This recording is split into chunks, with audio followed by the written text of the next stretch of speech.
सौभाग्यवती भाग 14वा. जीप खूप वेगाने जात असली तरी नयन मनाने अगोदरच तिथं पोहोचली होती. सारखा तिच्या डोळ्यासमोर संजीवनीचा चेहरा येत होता. क्षणात रुसणारी, दुसऱ्या क्षणी हसणारी संजू, लहानपणीच बालपण हरवलेली संजू आणि तासापूर्वीच्या सुंदर हस्ताक्षरातील पत्रात मजकूर, नोकरी करून नयनला सुखी करू पाहणारी, हरवलेले नयनचे सुख परत मिळवून देणारी असे म्हणणारी संजू, सारी सारी रूपे नयनच्या डोळ्यासमोरून हलत नव्हती. चौथी वर्गात आणि शिष्यवृत्ती परीक्षेत तालुक्यात प्रथम येणाऱ्या संजीवनीची बुद्धिमत्ता पाहून तिच्या भविष्याचा विचार करून नयनने तिला दुसऱ्या गावी ठेवण्याचा कठोर निर्णय घेतला. एकदा नयनला वाटले जवळच ठेवावे, नजरेसमोर शिकवावे, पण नंतर पुन्हा मनात विचार येईल की नको, संजू खूप हुशार आहे. घरातले वातावरण तिच्या शैक्षणिक विकासाच्या आड यायला नको. म्हणून नयनने मोठ्या कष्टाने संजीवनीला त्या नावाजलेल्या शाळेत वसतिगृहामध्ये ठेवले. त्या शाळेत आणि वसतिगृहात केवळ हुशार मुलांनाच प्रवेश मिळत असे. 5वीचा निकाल लागल्यानंतर नयन तिच्या शाळेत गेली होती. तेव्हा मुख्याध्यापक म्हणाले, ताई, खूप हुशार आहे हो संजीवनी. गेल्या वर्षी घटक चाचण्या, सामायिक, वार्षिक परीक्षा आणि वेळोवेळी झालेल्या स्पर्धांमध्ये तिचा प्रथम क्रमांक आहे. तिची अशीच प्रगती राहिली तर ती निश्चित मॅट्रिकला सर्वांचे नाव उज्ज्वल करणार आहे. अशी हुशार विद्यार्थिनी आमच्या शाळेत टाकल्याबद्दल आपले आभार कसे मानावे तेच समजत नाही. कशी असेल संजू? खूप लागलं तर नसेल ना? दवाखान्यात ॲडमिट तर नसेल ना? काय करू? किती वेळ लागतोय? ती माझी वाट पाहत असेल. ती शुद्धीवर असेल का? कुठे मार लागला असेल तिला? कोण तिची काळजी घेत असेल? आई बाप असूनही पोरगी कशी वनवासात होती. बाप, त्याला काय, तो तर निर्लज्जच. तो तिकडे मजेत असेल. इकडे माझी लेकरं बापाच्या प्रेमासाठी तडफडतात आणि त्याचा बाप का सदा तसा वागला. ती सटवी जर आमच्या संसारात आली नसती तर माझी लेकरे अशी परदेशी झाली नसती. शेजारच्या बापाचे आपल्या मुलावर प्रेम पाहून संजीवनी अनेक वेळा हिरमुसली. नयन तशा विचाराच्या आवर्तनात असताना माधवीची स्थिती का वेगळी होती? तिच्याही मनात विचारांनी गर्दी केली होती. हे काय भलतंच झालं म्हणावं? कशी असेल माझी ताई? असा कसा अपघात झाला म्हणावा? खरे तर ताई स्वतःसह इतरांनाही सांभाळणारी होती. ती कोणताही आततायीपणा, घाई गडबड करत नसे. तिचे काम म्हणजे कसे शांतपणे, नियोजनबद्ध आणि शिस्तबद्ध असते. असा कोणता प्रसंग होता की ताईला बाहेर जावे लागले आणि तिचा अपघात झाला? कुठे लागले असेल? काय लागले असेल? कुणी काही बोलत नाही. आईची स्थिती बघवत नाही. परमेश्वरा, ताई सुखरूप असू दे. तिला जास्त कुठं लागलेले नसावे. किती वेळ लागतोय पोचायला? त्या दोघी तसा विचार करीत असताना जीपने शाळेच्या आवारात प्रवेश करतात. जीपचा वेग मंदावला. जीप थांबण्यापूर्वीच नयनने जीवाच्या आकांताने जीपमधून उडी घेतली. पडतच शाळेत जवळ आली. पायऱ्यांजवळ येताच ती थबकली. वरांड्यात सारे शिक्षक उतरलेल्या चेहऱ्याने उभे होते. त्यांच्या बाजूला पांढऱ्या चादरीखाली काहीतरी झाकले होते. नयनच्या मागोमाग जीपमधील सारी मंडळी पोचल्याचे पाहताच पुढे होत मुख्याध्यापक म्हणाले, ताई, माफ करा. आपली संजीवनी आपणास सोडून गेली या जगातून. नाही. नयन आणि माधवीच्या गगनभेदी किंकाळ्यांनी सर्वांच्या हृदयाचे जणू तुकडे तुकडे झाले होते. शांत व्हा, प्लीज शांत व्हा. बघा ती कशी शांत झोपली आहे. असे म्हणत त्यांनी चादरीकडे बोट केले. सर्वांचे लक्ष तिकडे गेले. एकदम जोराचा वारा आला आणि चेहऱ्यावरील चादर दूर होताच उपस्थितांचे हृदय हेलावले. क्षणभरही कुणी तिकडे पाहू शकले नाही. बापरे, हे काय? प्रत्येकाच्या मनात असा प्रश्न आला. कारण तिथे चेहरा नव्हताच. होता नुसता मांसाचा गोळा. नाही, ही संजू नाही. तू मला सोडून कशी गेली? नाही बाळा, नाही. एकदाच बघ, मी तुला असं जाऊ देणार नाही. का रुसली बाळ माझ्यावर? काय चुकलं माझं? तुला दूर ठेवलं म्हणून रागावलीस का? नाही, असं करू नको. यापुढे नाही माझ्यापासून दूर ठेवणार. ये संजू ये, एकदाच बोल ग. अगं बघ मी आलंय. मी येईपर्यंत तू बक्षीस स्वीकारणार नव्हतीस ना. बघ आता मी आले. मी येण्यापूर्वीच तू कशी निघून गेलीस. मला तुझा तो निबंध वाचायचा आहे ग. कुठे आहे दाखव बरे. तू लिहिलं होतंस की तुला मी खूप खूप सुखी करणार आहेस, म्हणून मग अशी अचानक दुःखाच्या सागरात ढकलून कुठे गेलीस बाळा. सर सर कुठे आहे तुमची विद्यार्थिनी. तुमच्या शाळेचे नाव उज्ज्वल करू पाहणाऱ्या मुलीस तुम्ही कसं जाऊ दिलं. सांगा सर सांगा. उठ ग राणी. बघ तुझे बक्षीस घेऊन तुझे सर आले आहेत. बघ तू बोलावलंस म्हणून मी आले. बाळा आता तरी बोल ना ग राजा. सर असे कसे झाले हो. नयनचा आक्रोश सुरू असताना बाजूला मुख्याध्यापक भाऊ माधव व इतरांना म्हणाले. आज सकाळी नेहमीप्रमाणे सारी मुले फिरावयास गेली होती. संजीवनीसुद्धा गेली होती. मुले परतली. संजीवनी आणि 4-5 मुली थोडा उशिरा निघाली. मोठा रस्ता ओलांडावायचा होता. तिकडून भरधाव ट्रक येत होता. संजीवनी म्हणाली, अगं थांबा ग. बघा तो ट्रक किती वेगाने येत आहे. जाऊ द्या त्या ट्रकला, मग आपण निघू. दुसरी कोणीतरी मुलगी म्हणाली, अगं चल, ट्रक दूर आहे, आपण सहज जाऊ. चला पळा. चला अगोदर कोण रस्ता पार करते ते पाहू. आता समजेल कोण डेरिंगबाज आहे ते. ते एक प्रकारचे आव्हान ऐकताच साऱ्या मुली पळत सुटल्या आणि तिथेच गोड झाला. पडता पडता ट्रक अगदी जवळ आल्याचे पाहताच साऱ्या मुली घाबरल्या. शक्य तितक्या लवकर पलीकडे जावे म्हणून जोरात पडत असताना कुणाच्या तरी पायात पाय अडकून संजीवनी खाली पडली.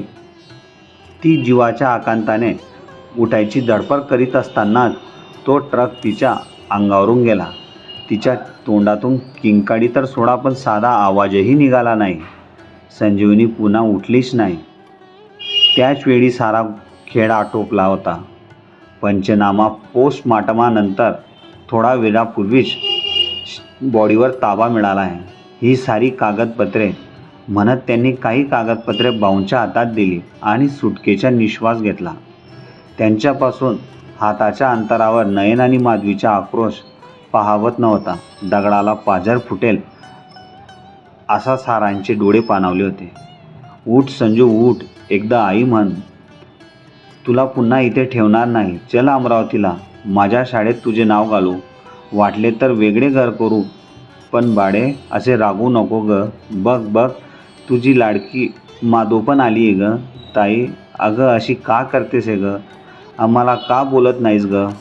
मी आता कुणाला ताई म्हणू, कुणाशी भांडू. ताई एकदा प्लीज एकदा माझ्याशी बोल ग.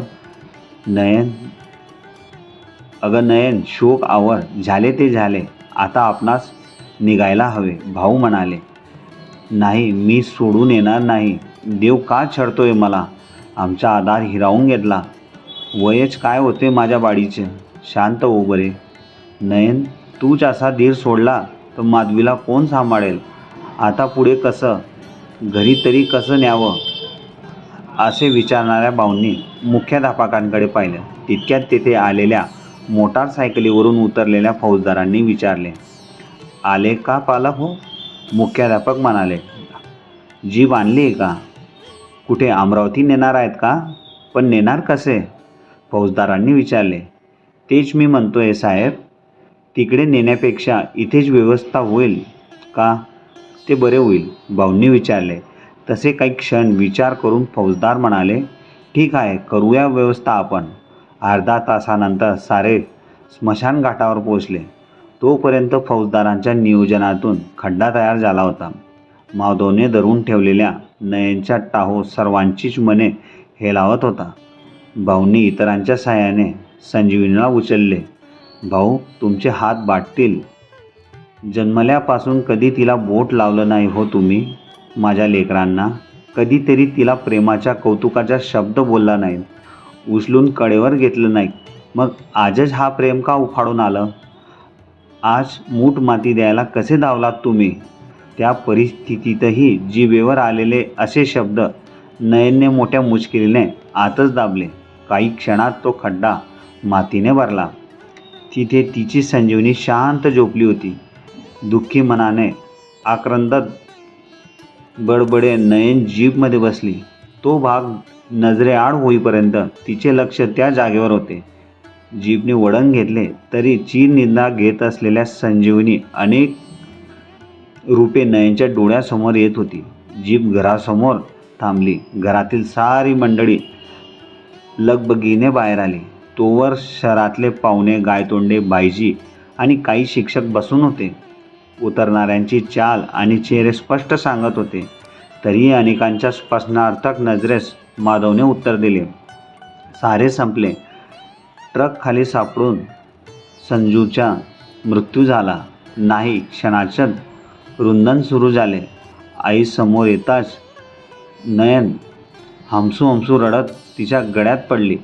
माधवीने आशाला मिठी मारली. कुठे आहे? कुणीतरी विचारले. सारे आटोपले. बघायला काहीही शिल्लक नव्हते. चेहरासुद्धा उंडा झाला होता. तिथेच पुढील कार्यक्रम आपटून आलोय असे म्हणणाऱ्या माधवचे लक्ष टेबलाकडे गेले. त्यावर ठेवलेले पत्र त्याने उचलून वाचले आणि हळूच भाऊंकडे दिले.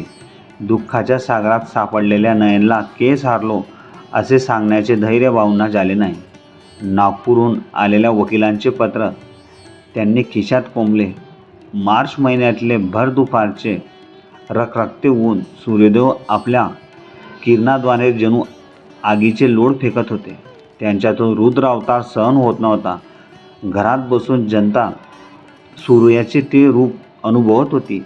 त्यापासून दूर जाण्याच्या प्रयत्नात होती. थंडावा मिळावा म्हणून कूलर, पंखे अशा गोष्टींचा सहारा घेऊन बचाव करत होती.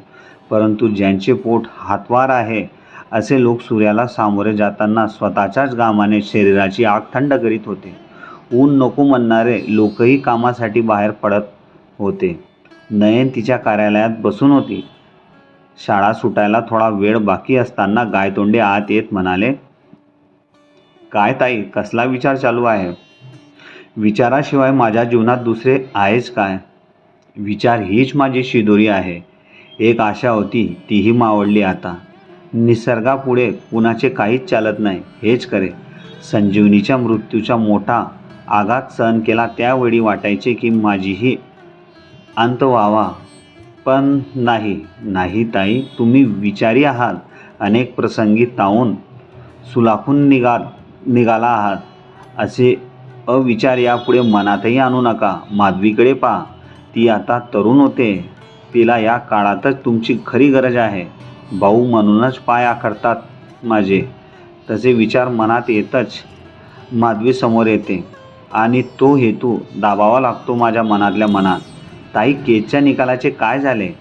आता तीही आशा मावळली. संजू गेली त्याच दिवशी वकिलाचे केस हारल्याचे पत्र आले होते. अरे, वाईट झालं.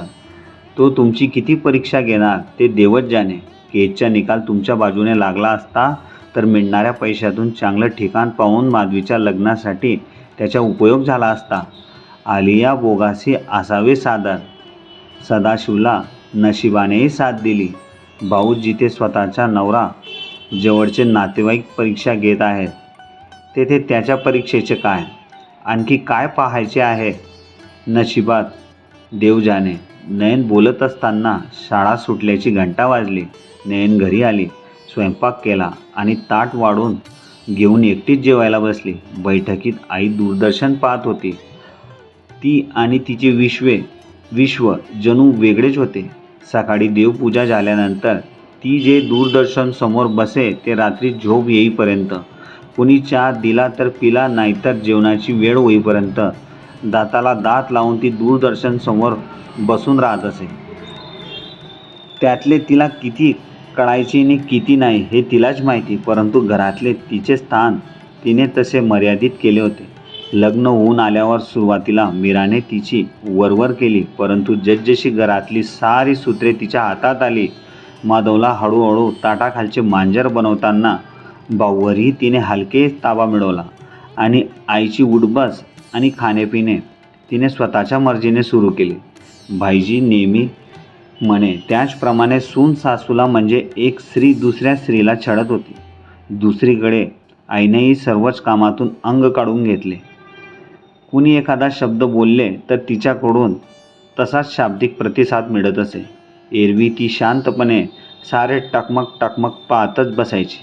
कुणाला काही बोलत नसे, कुणाला काही मागत नसे. नयनचे जेवण झाले. सोप्या शेजारी तिने अंग टाकले आणि स्वतःच्या नकळत तिचा डोळा लागला. कशाच्या तरी आवाजाने नयनला जाग आली. तिचे लक्ष समोरच्या घड्याळावर गेले. सायंकाळचे 5 वाजत होते. म्हणजे ती चक्क 2 तास झोपली होती. तिचे लक्ष सोफ्यावर गेले. भाऊंजवळ माधवी बसली होती. संजीवनीच्या मृत्यूनंतर भाऊंमध्ये बराच बदल झाला होता. नयनशी जरी ते विशेष संवाद साधत नसले तरी माधवशी बरेच मोकळेपणाने वागत होते. तिला हवे नको ते विचारत तिच्या अभ्यासाविषयी चर्चा करत असे. त्यावेळीही भाऊ माधवी कुठल्या तरी विनोदावर खळाळून हसत होते. ते पाहून नयनला समाधान वाटले. निदान माधवीला तरी आजोबांची माया उशिराने का होईना पण मिळत होती. तितक्यात मीरा खोली जाळायला आली. तशी नयन उठली. ज्ञानेश जाऊन तोंडावर पाणी मारून आळस झटकण्याचा प्रयत्न केला. स्वयंपाकघरात जाऊन सर्वांसाठी चहा ठेवला आणि बैठकीत डोकावलं. वातावरण पूर्ववत होते.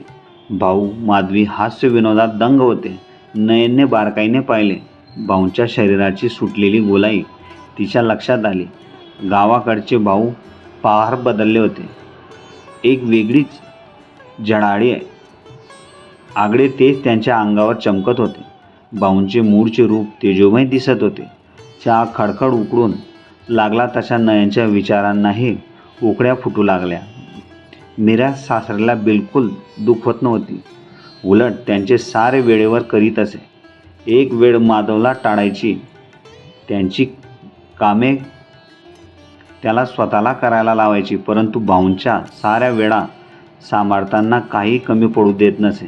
पैशांच्या जरा सापडलेले भाऊ तिला कमी करत नसे. सणासुदीशिवाय अधूनमधून तिला भारी भारीच्या साड्या घेत असत. 2-3 महागातले दागिनेही त्यांनी मीराला केले होते. भाऊंच्या सिनेमाचा काळा पैसा मीराच्या हातामध्येच सातत्याने खुळखुळत होता. त्यामुळे मीरा सतत भाऊ भाऊ करत त्यांना खुश ठेवत असे. मीराला 7वा महिना लागला होता. त्यापूर्वी एकदा तिचा गर्भपात झाला होता. मीराचा भाऊ बाळंतपणासाठी तिला न्यायला आला. त्यावेळी माहेरी पाठविण्यास भाऊंनी नकार दिला. मीरानेही 5 उंगलिया घी में अशी स्थिती सासरी असताना तुलनेने गरीब असलेल्या माहेरी जाणे नाकारले. गॅसवरील चहाच्या आवाजाने नयन वर्तमानात परतली. चहा गाळत सवयीप्रमाणे मूकपणे तिने चहा सर्वांसमोर ठेवून म्हणाली, माधवी जा, मामीला दूध घ्यायला बोलव. नयनचा चहा संपेपर्यंत माधवी परत येऊन म्हणाली, मामी धुणं धुते आहे. मामी धुणं धुते? नयनने आश्चर्याने विचारले. कारण धुणी भांडी ही कामे अलिखितपणे नयनची होती. ती लगबगीने बाहेर आली. मीरा धुणे आटपत होती. दुःखी मनाने नयन दगडाजवळ बसली. तिने कपडे धुवायला सुरुवात केली. त्या कपड्यांवरचे डाग मळ दूर होत होता. परंतु घरातल्या जित्या जागत्या माणसांच्या मनामध्ये असलेले मळ कसे दूर व्हावेत? सृष्टिकर्त्याने सारे निर्माण केले, परंतु तशी एखादी पावडर पेस्ट का निर्माण केली नसावी की ज्यामुळे एकमेकांच्या मनातील गैरसमज दूर व्हावेत, मन स्वच्छ व्हावेत? तशी अनुत्तरित प्रश्नांच्या उत्तरांच्या शोधात तिने धुण्याचा डोंगर बाजूला केला. शेकडो रुपयांची दिवसकाठी कमाई असूनही भाऊंनी आणि खरे तर मीरानेच कामाला बाईट ठेवली नाही. आणि धुणे भांडी ही कामे नयनला शाळेचा व्याप सांभाळूनही करावी लागत. सकाळी उठून दात घासत असलेल्या नयनचे लक्ष सहजच पूर्वेकडे गेले. सूर्यदेवाचे पृथ्वीवर आगमन होत होते. त्याच्या अस्तित्वाच्या चाहुलीने सजीव चेतनामय होतात. नव्या उमेदाने सारे कामाला लागतात. सूर्यदेवाच्या पसरणाऱ्या कोवळ्या किरणांसोबत तिच्या विचारांनी उभारी घेण्यापूर्वीच ज्ञानीमधून माधवी रडतच बाहेर आली. गोंधळलेल्या नयनने तिला बघितले. तिच्या हातामध्ये तो कपडा होता. त्यावर लाल तांबडा डाग पाहून नयन मनोमन दचकली. माधवी दाखवत असलेला तो डाग तिला नवजीवन देऊन ती नवोत्पत्तीला सिद्ध झाल्याची साक्ष देत होता. आता खरी कसोटी होती नयनची. शहाणी झालेल्या पोटच्या गोळ्याला तड हातावरील फोड्याप्रमाणे जपणे आवश्यक होते. तिने जणू नुकतीच काट टाकली होती. त्या वेगळ्या तेजाने, आगळ्या वेगळ्या गंधाने तिची अंगकाती झडझडणार होती. फुललेल्या गुलाबाच्या फुलाकडे असंख्य भ्रमर आकर्षित होणार होते. अचानक आलेल्या बदलामुळे माधवी गोंधळली होती, घाबरली होती. त्या गांगरलेल्या, चलबिचल झालेल्या हरणीला सांत्वनाच्या शब्दांनी गोंजारणे आवश्यक होते. घाबरू नकोस माधव. अगं, मुलींनी स्त्रियांच्या जीवनात हा बदल अटाळ असतो. तो कुणासही टाळता येत नाही. आता तुला खरे स्त्रीत्व लाभले आहे. नयन माधवीला समजावत असताना माधव गडबडीने बाहेर येऊन म्हणाला, आई, मीराला बहुतेक त्रास सुरू झाला आहे. मी रिक्षा आणतो, तोवर तिला सांभाळ. आलोच मी, असे म्हणत माधव गडबडीने बाहेर पडाला. कथा आवडली असेल तर लाईक, शेअर आणि चॅनलला सबस्क्राईब करायला विसरू नका. धन्यवाद.